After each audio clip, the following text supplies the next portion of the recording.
Oh no. DJ.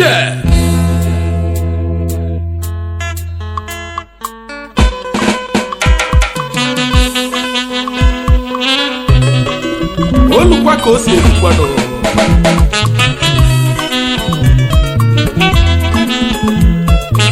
Anyị si ka anyị jezie n'iche di na nwunye nọ. Maka na nwoke tolitezienụ, na ọ ga-achọbazi onye ọ ga-anụ. Ọ bụla onye ya na ya ga-ebizi, ya bụzi onye inye aka.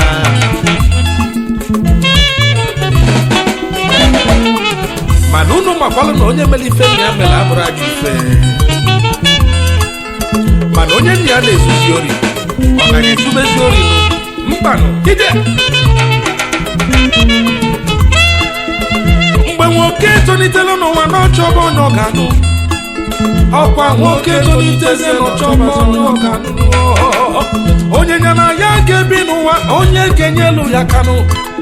Onye ya na ya ga-ebi n'ụwa, onye ga-ete ya n'anụ. Mana mgbe nwoke afọ nọ n'ụlọ na-etozinu, ọkwụnụ mana o nwere onye gbaziri ụzọ ga-esi ya. O nwere afọ eji malụ fanụ, asị na fa bụ village champions. Mana o megide wee bụzi alụ mmadụ. Ikwu na ibe wee bịazanụ wee kwabodo ife oge emezinụ, ọ na-abụzi fa bụ chukwunu. Mana unu makwa na akala aka onye na-edu ya, maka Chineke agọzigo m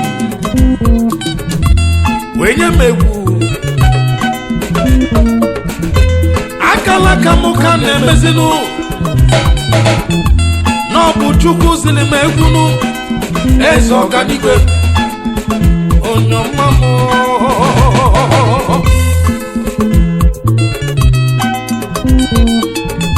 Mana anyị ejikwa ebe anyị si bido.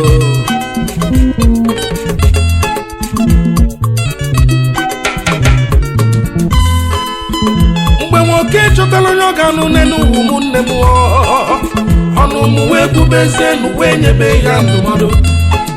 Asị eti ekwe n'ụkwụ ya nọ. N'ezinụlọ afọ na-apụ ala, n'isi na-emefa mmebi. Ọ dịzị aka ọfa bụ Chukwu kelu nwatakịrị afọ. Mana inweta nwa na-ekwu nwata bụla ofe salanụ. Inweta onye na-agwa gị nwanne m nwata bụla ọkpọkọ. Enenebenu nwanụ esi azụ n'ofe mezie n'akanụ. Kedu ife nna akpọ ya nụ? Elelebe jọlụ. Enene baghalọlụ. Elelebe jọlụ. Enene baghalọlụ. Elelebe jọlụ. Enene baghalọlụ. Elelebe jọlụ.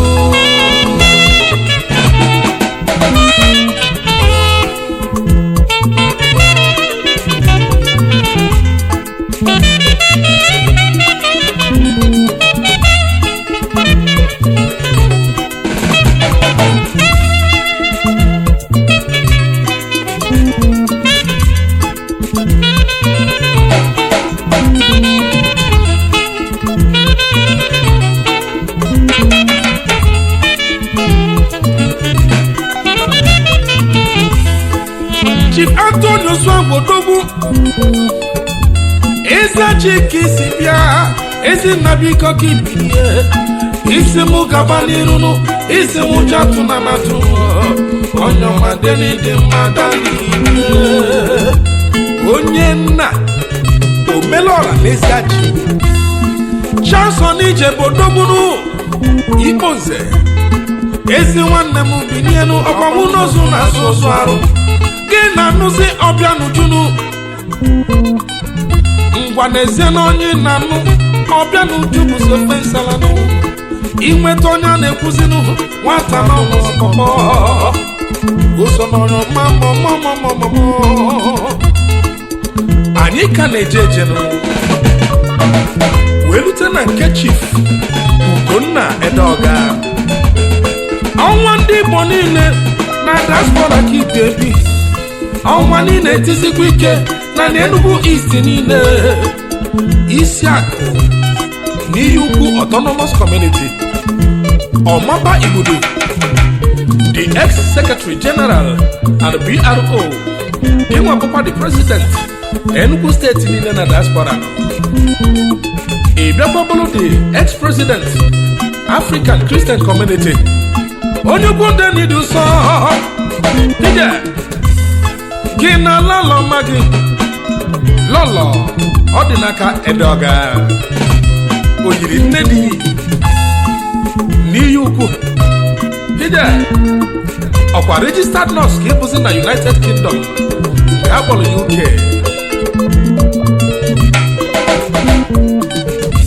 Chief Gerald Adimoha Binie nnukwu mmụọ Oshodichukwu Jantamanta Osod mkpadịrị ndị Igbo n'Imola na Bologna nke dị na Italo ọkwa onye ọlụ ka ebozi mana ihite Owerri ka isi bịa gị na lọlọ ma gịnị Chief Mrs. Joy Adimoha Queen Udoziakụ aka m dịkwa n'elu Nze Bona Steve Binie ezi nwa igwe egbe ka anyị na bọnụ Chinenye nwa one of Idato gị na lọlọ ma gịnụ Chief Mrs. Judith Ogechi Igwegbe nne Ụzọchukwu ọbụla afọ ọtụtụ gịnụ Chineke agọzigo gịnụ wee gọzie chi di gị wee nyezie gị ụmụ na nọ Goodluck Chicherenu Michael Chikanso Gabriel Chidera Francis Otoma maka Fabuzo ụmụ ịmụlamụnụ ụmụ Chukwu Chijake mmanụ Njomanụ Nduso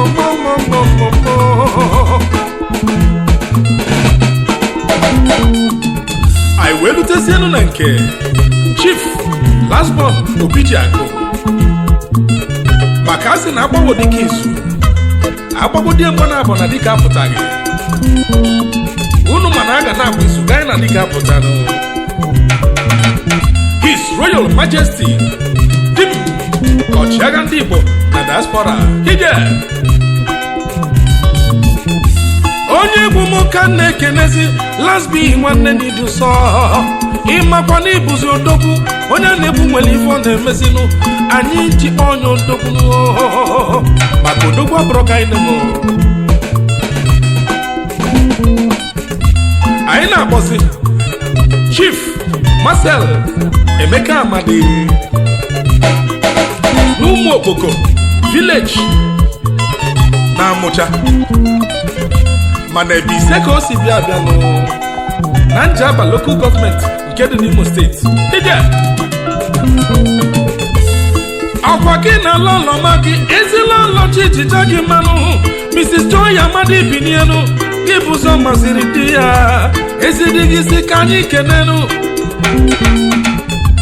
unu ncha bụ ndị anyị ji aba The Big Osh nnukwu na Mbaise aka m dị n'elu ije Chief Charles Ezinwa Odire one of Odire Agụ gị bụ the founder and chairman of Eziama Odire Union Okenwa one of Eziama Odire nwa mụrụ na Eziama Odire Agụ gị na lọlọ ma gị ezilọlọ Chijija gị mmanụ ezilọlọ Ijabanụ Chief Mrs. Gloria Ezinwa ọkwa mama ejima nwaanyị na-eri n'ụlọ n'ezienụ ndị anyị na-ekwu fancha bụzọ ofe nsalanụ ndị anyị na-ekwu ekwu nwanne m na afa bụzọ mkpọkpọ enerebe n'ukwu nwanne m esi azụ nọ wee febezie n'akanụ kedu ife nna kpọfanụ kedu ife nna kpọfa n'elu ụwa mụ kedu ife nna kpọfa fabụ n'ebe chọlụ anyị ka na-ejenụ maka na ụnụ mana onye nụtalụ nwaanyị mere ezigbo ife nụ wee nata amara pụrụ iche n'aka Chukwu. mana onye nụzila ajọ nwaanyị ọ na mekwuru ezigbo ife? Ajụjụ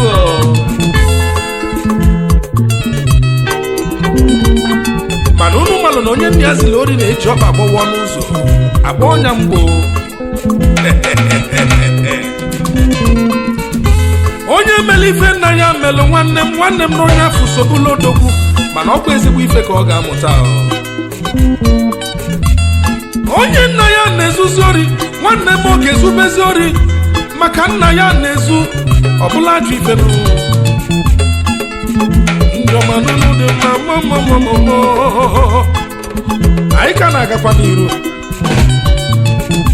wee sị ka anyị kenezie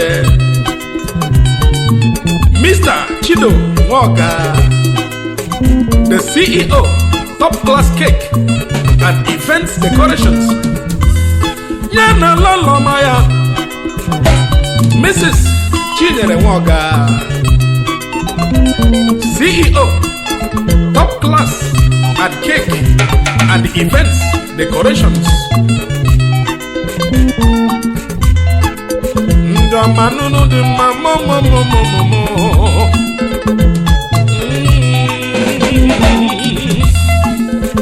I can ejenu wesi ka anyị kenezie Nze Marcel ai Onyeka Nwachinebere one of Obinugu Amadi Ebube Nolu, Traditional Prime Minister, the Lord Marshal of Happy Brothers International Club, Webulu the President, Nigerian Community, Napoleone, and the President, Obinugu Autonomous Community, Nke Italian Branch. Ezewo Obinugu ọgaranya ka anyị na-ekenezi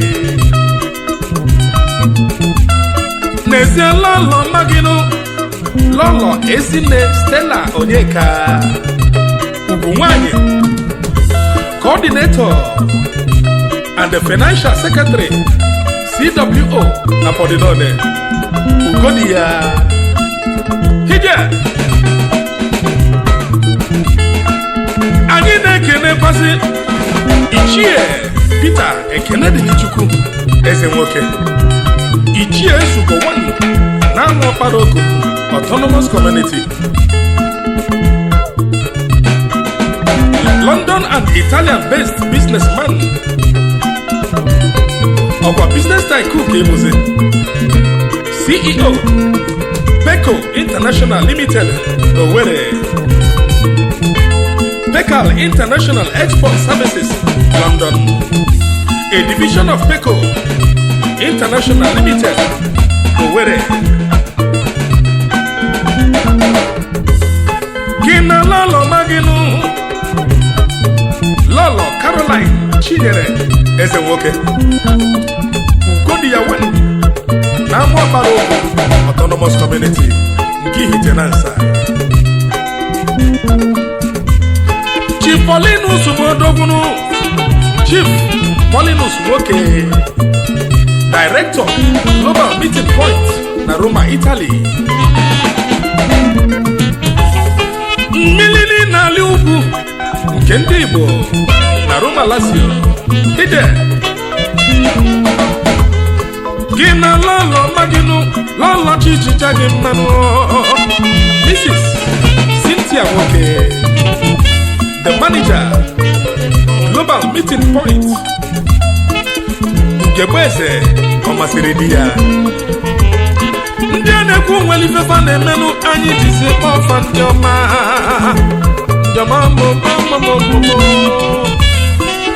enene bagha lọlụ n'ụmụ